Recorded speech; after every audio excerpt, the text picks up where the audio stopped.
Hello again, everyone, and welcome to this episode of One-on-One. I'm Martin Falls, and I'm very excited today because we're going to have Dr. Dicky Haydel as our guest on One-on-One. We're going to talk about his start, where he lived, how he grew up in that very strong, medically bound Haydel family. We'll talk about his LSU days. We'll talk about Tunnel Run, Nutriman. We'll bring you all around the gambit and find out what makes Dr. Dicky Haydel tick. It's all next. Don't go away on this episode of One-on-One.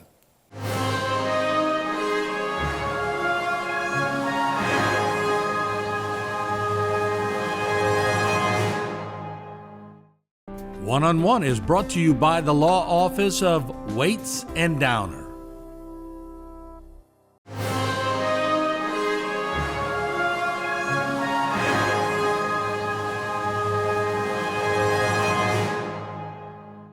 Hello again, everyone, and welcome to this episode of One-on-One. I'm Martin Falls, and I am so excited today because I finally got in the studio Dr. Dicky Haydel. It came about on a little bet because, he really wasn't 100% doing this show. But we made a bet about the Tunnel Run and One-on-One, and he's a man of honor, so he's here today. Dr. Dicky Haydel, how are you? I'm doing fine, Martin. Thank you. And you did coax me into this, I can tell you. You were doing much better before you got here. I was right? much better before I arrived. You're right. All right. First question. I normally go way back and have the guests explain where they were born and what they did. We're going to hold that for a little bit because I want to give Miss Judy the first mention because she had a little stint here at HTV. She appeared on TV a few times. Where did y'all meet? We met on a blind date, and actually we probably shouldn't have even had that date. I was at at their cousin's wedding, and she was at her cousin's wedding, and we were both having a good time at the wedding. But I was a pledge trainer, so I had to make this pledge party. So somebody lined me up with this blind date with this girl from New Orleans. So I was going to pick her up, but she called her mom and told her mom she wanted to break the date because she was having too much fun at the wedding. But her mom was a wonderful lady, and she said, you cannot break the date. Even if you do not know that guy, you can't make a date and break it. So she came back, I picked her up, and then we went to the pledge party, and we just had a good time, and one thing led to another, and we went on, and we kept dating, and before long, we got going steady, and then I went to med school, and we ended up getting married after my second year of med school. Wow. So the mother-in-law saved the marriage. That's who I blame for the whole kit and caboodle is her mother-in-law. Does she blame her mother, too? She probably did. On many occasions, she did, I'm sure. That's fantastic. But, so she was from where, New Orleans? She was from New Orleans, right. Okay, where did she go to school? She went to Mount Carmel High School, and then she went to LSU. And I met her at LSU because I met her on that blind date, and then we went to school together for a couple of years. So Mount Carmel, of course, I had aunts that taught at Mount Carmel that were nuns, and my mama went to Mount Carmel in Thibodeau. Very religious upbringing. You had a very religious upbringing. Did that have anything to do with the relationship? Very much so. She said, when I was at LSU, the masses in the morning, I just went to daily mass, and she went to daily mass, but we didn't know each other. Right. They had very few altar servers, and of course we had altar served all our lives, so I would serve on the altar, and she saw this guy that was serving at mass, and she said, hey, I may have a chance to go with some Catholic guy that doesn't drink, that doesn't do this, that doesn't do that. So she said she knew about me before we had the blind date. But still, she was ready to break that blind date anyway. So she was scoping you out? I doubt if she was scoping me out, but she just happened to notice that She was aware of her surroundings. She was on this religious kick. She was there looking for somebody that went to church. So that's how it got started. That's a good start. That is a pretty good start. It worked out well. Yeah. Let's go way back now. Let's go back to the earliest years you can remember. Before that, you would tell me something like, all of your siblings ended in Y, except for one. But when I sat there and started naming them, I'm going, was that by design? Well, actually, my mother wanted everyone to end up in Y. And they all did end up in Y. Okay. But one of them was misspelled. It was Ronnie. It was misspelled. His drugstore should have been Ronnie with a Y, but it was Ronnie with an I-E, and she became very upset over that because she changed his name. At least from Mr. Ronnie for a year, and it was always I-E to me, so it was really a Y? It was supposed to be a Y. He grew up a Y, but when he had his drugstore, he made it I-E. Well, let's correct the record. It's wide today, right? It's wide. All right, Ms. Haydel, we got it straight. Right. All right, so in the pecking order of all the children, you were the caboose? No, I got Second to last? I have three younger sisters. Oh, okay, I didn't realize Three that. younger sisters, right. I didn't know the ages, and I never asked them. I knew them all, but I never asked the pecking order. What was the pecking order? They were all pretty close. They were pretty close. All right. And it was, behind me was Kathy, Patty, and Peggy. And Yeah. above me was my sister Judy. So I was right in the middle of four girls, and all my older brothers were all older. It didn't help me much when I had home with three sisters. It was, it was kind of like a girly game most of my life when I was young. Were you babied? Baby? Yeah, did they baby you? Not my I mean, sisters. did that way you get the pinching in the cheeks and all that? Oh, no, that habit, I think I got that habit from Dr. Bobby. He used to pitch everybody. Well, that is true. So I said, that looked pretty much fun, so I kind of kept doing it. One of our funnest teachers we had in the third grade was your sister, Miss Betty Jean. And Joe Waits brought a snake to class for show and tell day. And the snake got lost. And she would not hold class until we found the snake. So guess what? We didn't find the snake. Y'all didn't ever We were find getting it. off of class. Well, that was my godmother. And, Really? oh, yeah. She lived right next door to me, so when my mama was too busy handling everybody else's problems, I'd go next door and let Betty handle my problems. Oh, So no she was a doubt. good woman. Now, did y'all all grow up on Point Street? We all grew up on Point Street, born and raised. Actually, I was delivered in my front bedroom. Actually, Betty's bedroom at my house Really? back then. So Wow. they got the way they did it. My dad did a lot of home delivery, especially after his wife had so many babies. It was kind of easy to deliver when you get down to 8, 9, and 10, and 11. So Yeah, it's routine. routine.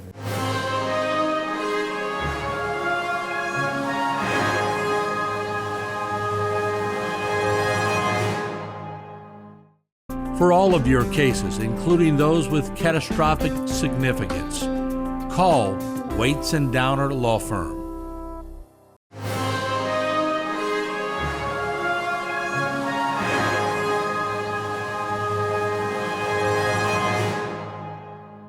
Such a large family. And when you really break it down, y'all had similar qualities, but everybody was so much different when you really break it down. And I know you were separated by a lot of years from the older ones, but what was it like in that house? Wow. It was absolutely wild, but it was so much fun. There was never a dull moment, and there was always something going on.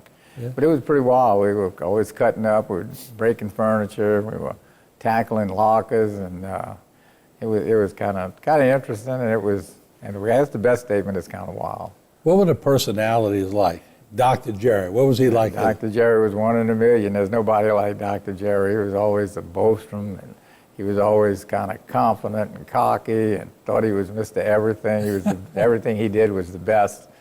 So I kind of let him think he was the best. He did have confidence. He had more confidence than any guy I've ever met. And every patient he saw always had the worst thing. If he did an appendectomy, he said, "That's the worst appendix I've ever done." I mean, he was excellent surgeon and an excellent physician. But maybe that's why he became an excellent surgeon. He didn't want to fail at anything, did he? He should, no matter what he did, his fishing rodeos or whatever he Right. put on, he was always the best. Right.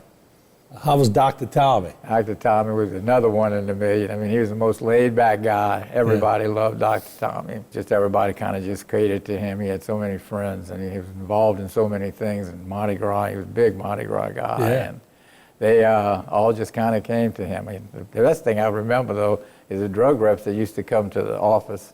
You know, they'd make an appointment, come in, and he'd light up a cigarette. He says, "You only got till I finish the cigarette."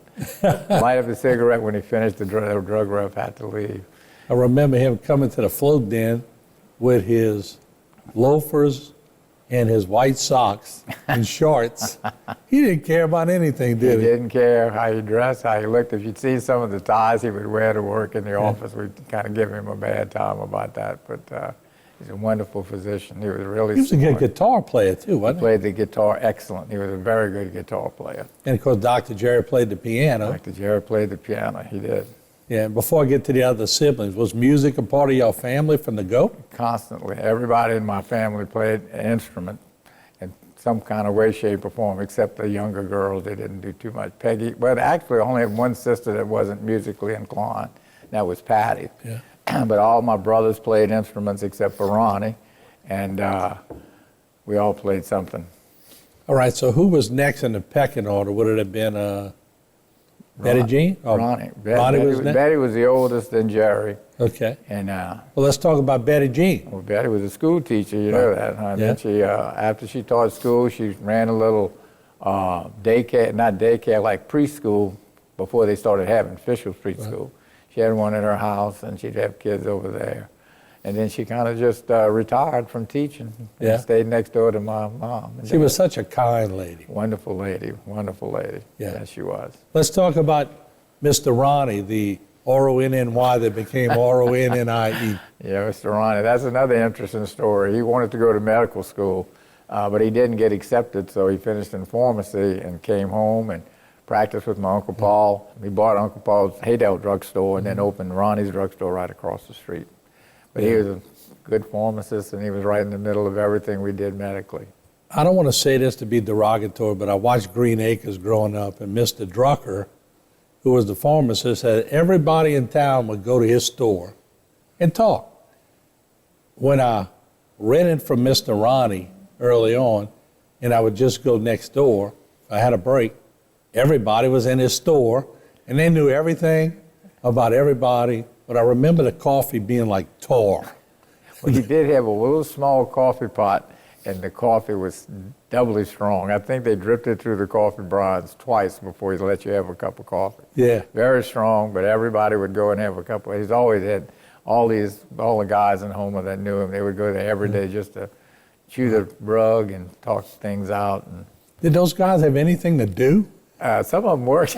Some of them worked, but he took a coffee break to come over and talk to him. Oh, some were retired too. A lot of them were retired. Yeah, they would just sit right in the front while he did his work, and he'd sit up there doing his work. And he'd talk while he did his work. Yeah, he was such a personable He very much. person too.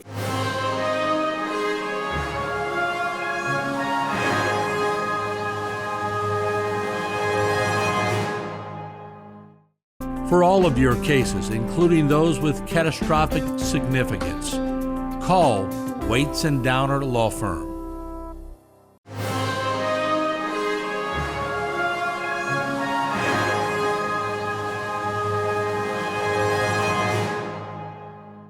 Okay, who came next? Bobby. Bobby? Dr. Okay. Bobby.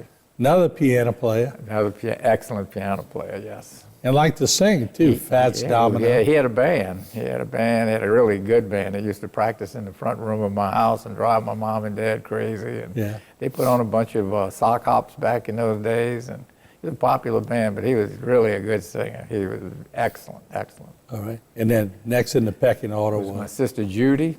Right. And Judy was, she got a master's and ended up becoming the head of the religious community at SMU.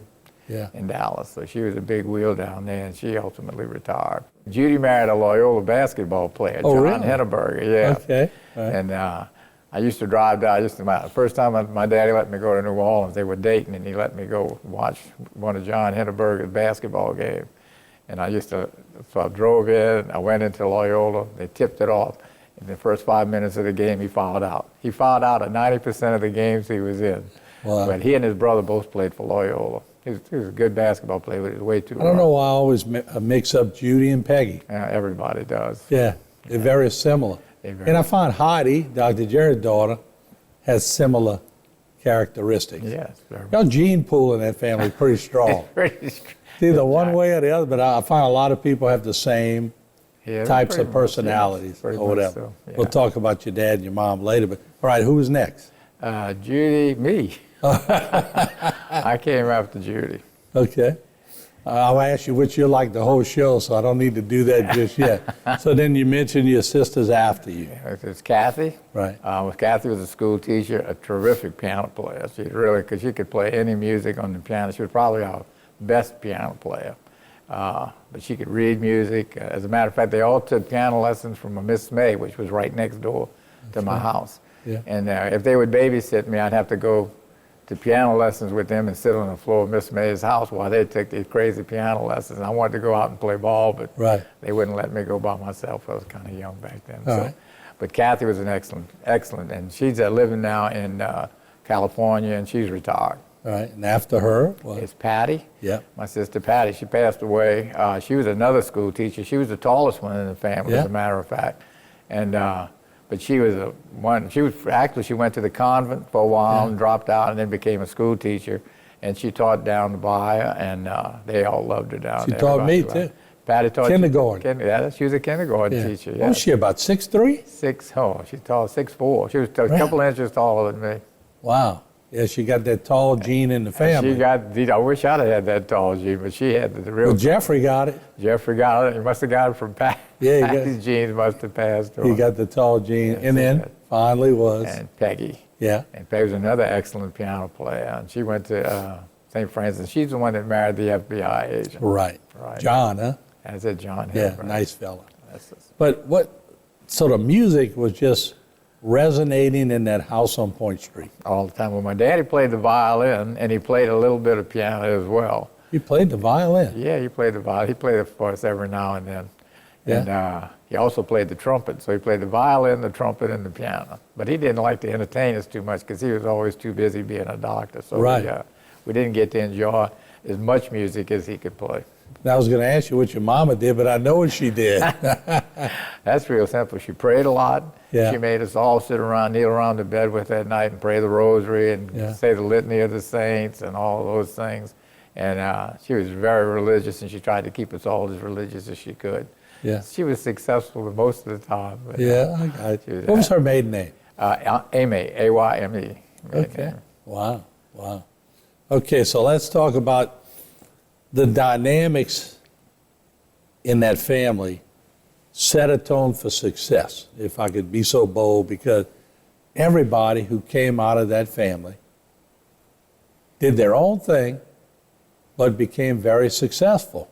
Was your daddy just a driven person, or did he just sort of let y'all go where y'all wanted to go? That's very interesting. You know, I think about that a lot. My dad was not a very forceful father.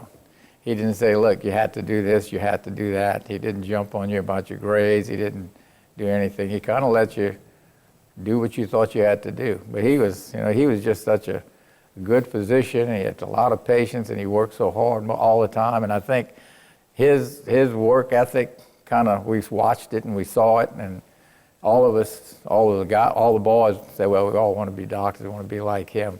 Right. You know, and it wasn't like a push to do this or a push to do that. He didn't say, look, you got to do this, you got to do this.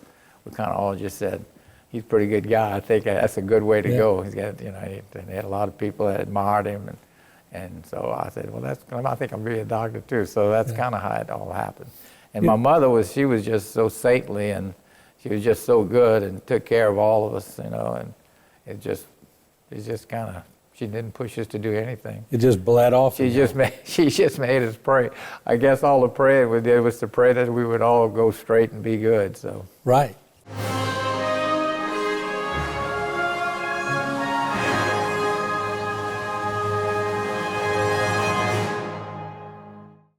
For all of your cases, including those with catastrophic significance, call Waits and Downer Law Firm.